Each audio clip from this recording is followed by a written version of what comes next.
Assalamualaikum warahmatullahi wabarakatuh. Selamat datang di pembelajaran PPKN kelas 8. Materi yang akan kita bahas kali ini merupakan materi dari bab pertama. Jadi sebelumnya kita sudah membahas tentang arti, kedudukan, dan fungsi Pancasila. Maka materi lanjutan yang akan kita bahas kali ini di pertemuan kali ini adalah makna Pancasila sebagai dasar negara dan pandangan hidup. Jadi sebelum mulai pembelajaran, kalian bisa siapkan dulu buku latihan dan buku catatan serta pena. Sebelum memulai pembelajaran, mari kita doa terlebih dahulu supaya ilmu yang diberikan dapat bermanfaat bagi kita semua. Amin. Setelah selesai berdoa, Ibu akan perkenalkan diri terlebih dahulu. Mungkin di sini sudah ada yang kenal atau mungkin ada juga yang belum. Jadi nama panjang Yunia Mirti Sanfara, SAN. Tepat tanggal lahir Lampung Utara 9 Juni 1996. Lulusan dari S1 Ilmu Administrasi Negara FISIP Unila. Nah, kalau ada yang mau kenal lebih lanjut, kalian bisa follow Instagram di @yuniamirtisanfara, subscribe YouTube, dan ada email juga yang tertera jika suatu saat akan mengirim tugas dan sebagainya. Nah, mungkin sedikit perkenalan singkat dari Ibu. Nah, kita akan lanjut ke materi apa sih yang bakal kita bahas di pertemuan kali ini. Jadi sudah siapkan buku catatan dan buku latihannya ya. Nah, masuk ke materi makna Pancasila sebagai dasar negara. Jadi sebelumnya apa sih dasar negara itu? Dasar negara adalah dasar untuk mengatur penyelenggaraan ketatanegaraan suatu negara dalam bidang ideologi, politik, ekonomi, sosial budaya, serta pertahanan dan keamanan. Dasar negara merupakan falsafah negara yang berkedudukan sebagai sumber dari segala sumber hukum.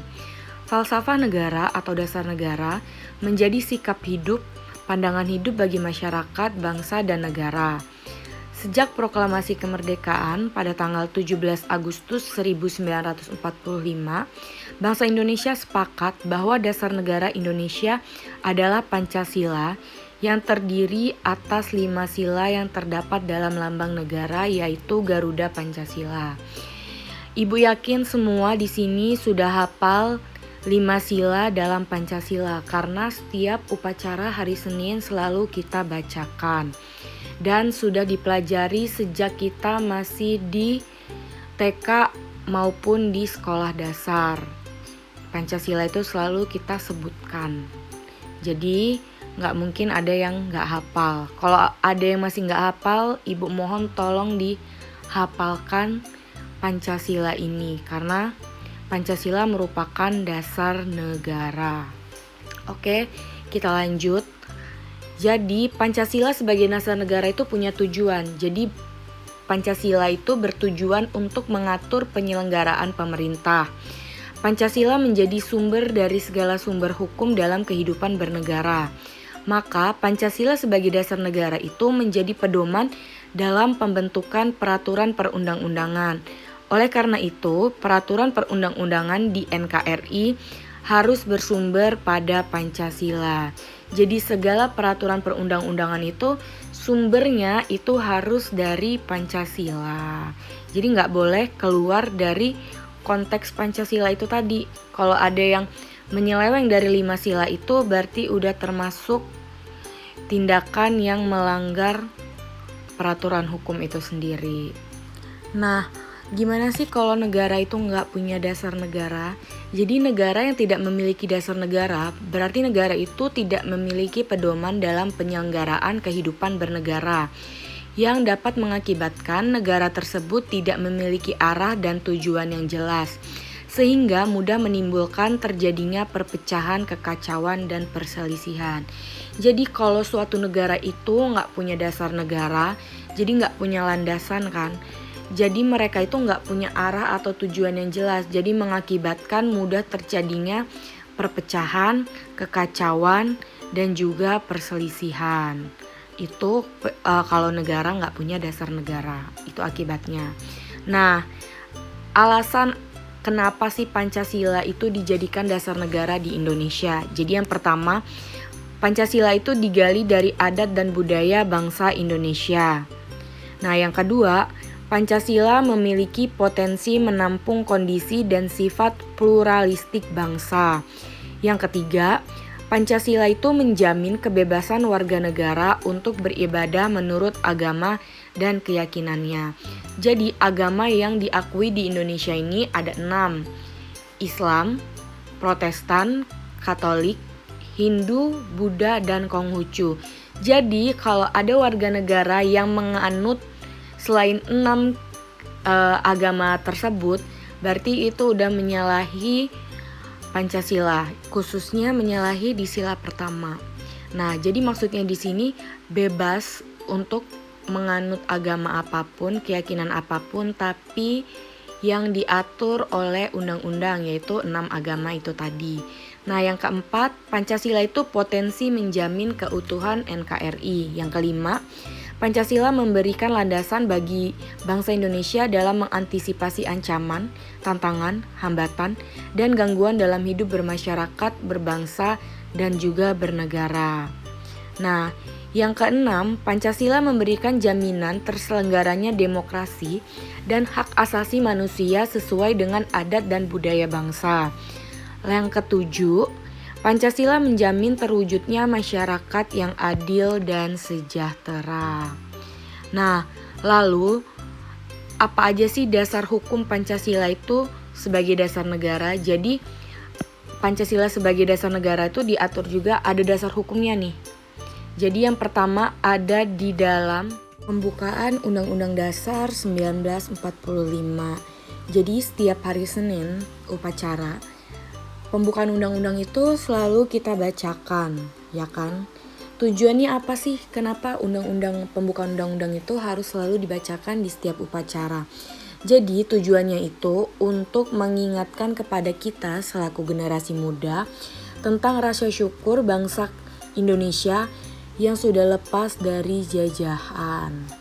Jadi dulu sudah kita ketahui kalau kita tuh dijajah sama penjajah sekitar 3,5 abad. Lalu agar kita sebagai generasi muda itu tahu tujuan nasional dan cita-cita dari bangsa Indonesia. Jadi di dalam pembukaan Undang-Undang Dasar 1945 itu ada tujuan nasional dan cita-cita bangsa Indonesia. Walaupun kita tidak menemukan kata Pancasila di dalam pembukaan undang-undang itu, tapi kita harus ingat di alinea keempat itu tercantum sila-sila yang ada di dalam Pancasila. Jadi kelima sila itu tercantum di dalam alinea keempat pembukaan Undang-Undang Dasar 1945. Selain itu, pembukaan UUD 1945 itu memberikan penekanan bahwa selain sebagai dasar negara, jadi bahwa Pancasila itu selain sebagai dasar negara, Pancasila itu juga dijadikan sebagai falsafah negara dan ideologi negara. Nah, selanjutnya dasar hukumnya ada di dalam Ketetapan MPR RI nomor 18/MPR/1998. Jadi dalam pasal 1 TAP MPR RI nomor 18/MPR/1998 menyebutkan dengan jelas bahwa Pancasila sebagaimana yang dimaksud dalam pembukaan UUD 1945 adalah dasar negara dari NKRI yang harus dilaksanakan secara konsisten dalam kehidupan bernegara. Nah, oleh karena itu, ketetapan MPR RI ini memperkuat kedudukan Pancasila yang sudah ada di dalam pembukaan UUD 1945 di alinea keempat. Nah, yang selanjutnya ada di dalam ketetapan MPR nomor 3/MPR/2000. Jadi, dalam ketetapan MPR nomor 3/MPR/2000 pada pasal 1 memberikan gambaran kepada seluruh komponen bangsa bahwa sumber hukum Indonesia adalah Pancasila yang terkandung dalam pembukaan UUD 1945. Nah, adapun isi dari TAP MPR nomor 3/MPR/2000 pasal 1 antara lain sebagai berikut. Yang pertama, sumber hukum adalah sumber yang dijadikan bahan untuk penyusunan peraturan perundang-undangan. Yang kedua, sumber hukum terdiri atas sumber hukum tertulis dan tidak tertulis. Yang ketiga, sumber hukum dasar nasional adalah Pancasila, sebagaimana yang tertulis dalam pembukaan UUD 1945, yaitu ketuhanan yang Maha Esa, kemanusiaan yang adil dan beradab, persatuan Indonesia, dan kerakyatan yang dipimpin oleh hikmah kebijaksanaan dalam permusyawaratan perwakilan, serta keadilan sosial bagi seluruh rakyat Indonesia dan batang tubuh UUD 1945. Lalu selanjutnya ada di dalam Undang-Undang Nomor 12 Tahun 2011. Jadi pada Undang-Undang Nomor 12 Tahun 2011 Pasal 2 tertulis dengan jelas bahwa Pancasila merupakan sumber segala sumber hukum negara. Pada undang-undang ini menerangkan tentang tata cara pembahasan pembuatan peraturan perundang-undangan. Pembuatan undang-undang tidak boleh melanggar nilai-nilai yang terkandung dalam Pancasila. Oleh karena itu, Pancasila merupakan sumber dari segala sumber hukum negara, jadi setiap materi muatan peraturan perundang-undangan tidak boleh bertentangan dengan nilai-nilai yang terkandung dalam Pancasila.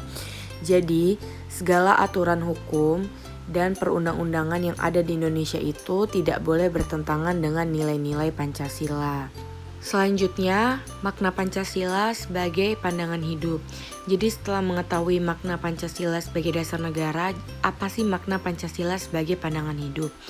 Pancasila sebagai pandangan hidup bangsa memberikan pedoman dan kekuatan rohaniah bagi bangsa untuk berperilaku luhur dalam berkehidupan bermasyarakat, berbangsa, dan bernegara.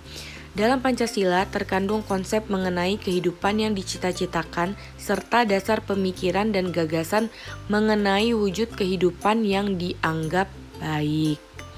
Nah, manfaat Pancasila sebagai pandangan hidup. Jadi, manfaat Pancasila sebagai pandangan hidup itu apa aja sih? Jadi yang pertama, menjadikan bangsa Indonesia berdiri kukuh sebagai bangsa merdeka dan berdaulat. Ya, yang kedua, menjadikan pedoman pemecahan permasalahan yang dihadapi. Yang ketiga, sebagai pedoman membangun dirinya sendiri dan hubungan dengan bangsa lain. Selanjutnya, Pancasila merupakan pandangan hidup yang berakar dalam kepribadian bangsa. Maka Pancasila itu diterima sebagai dasar negara yang mengatur ketatanegaraan. Dengan demikian, Pancasila sebagai pandangan hidup berarti pertama memberikan jawaban terhadap tantangan dan hambatan dalam mewujudkan kehidupan yang baik. Yang kedua, konsep dasar kehidupan yang dicita-citakan bangsa Indonesia. Nah, yang ketiga, kristalisasi nilai yang diyakini kebenarannya oleh bangsa Indonesia dan menimbulkan tekad yang mewujudkannya. Itulah tadi makna Pancasila sebagai dasar negara dan pandangan hidup. Lalu lanjut ke berikutnya, arti penting Pancasila sebagai dasar negara dan pandangan hidup. Jadi, kedudukan Pancasila sebagai dasar negara yaitu Pancasila sebagai dasar dari penyelenggaraan kehidupan bernegara bagi NKRI. Kedudukan Pancasila sebagai dasar negara sesuai yang tersurat atau yang terkandung dalam pembukaan Undang-Undang Dasar 1945 alinea keempat. Pancasila sebagai dasar negara berfungsi sebagai dasar filosofis untuk menata dan mengatur penyelenggaraan negara. Nah, selanjutnya Pancasila itu dapat dijabarkan sebagai dasar negara yang mempunyai arti. Yang pertama, Pancasila dijadikan dasar dalam penyelenggaraan negara. Yang kedua, Pancasila dijadikan dasar dalam pengaturan dan sistem pemerintahan negara. Pancasila sebagai dasar negara berkedudukan sebagai norma tertinggi dalam negara. Nah, yang terakhir, Pancasila merupakan sumber dari segala sumber hukum dalam kehidupan berbangsa dan bernegara. Lalu, Pancasila sebagai pandangan hidup memiliki fungsi menjadi pegangan atau acuan bagi warga Indonesia dalam bertingkah laku, baik dalam berhubungan dengan sesama manusia, Tuhan yang menciptakan maupun dengan lingkungannya. Selanjutnya, sebagai pandangan hidup, Pancasila juga berperan sebagai pedoman dan penuntun sikap dan perilaku setiap warga negara dalam kehidupan bermasyarakat, berbangsa, dan juga bernegara. Dengan demikian, Pancasila itu menjadi suatu ukuran atau kriteria yang diterima dan berlaku untuk semua pihak.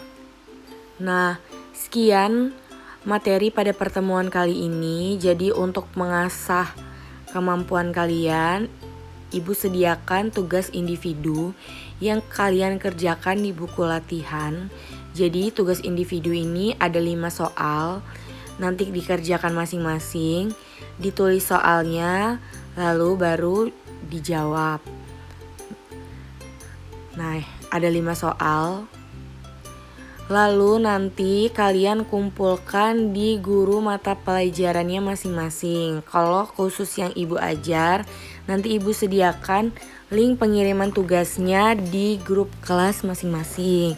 Untuk yang tidak Ibu ajar, itu kalian bisa kumpulkan di guru mata pelajarannya.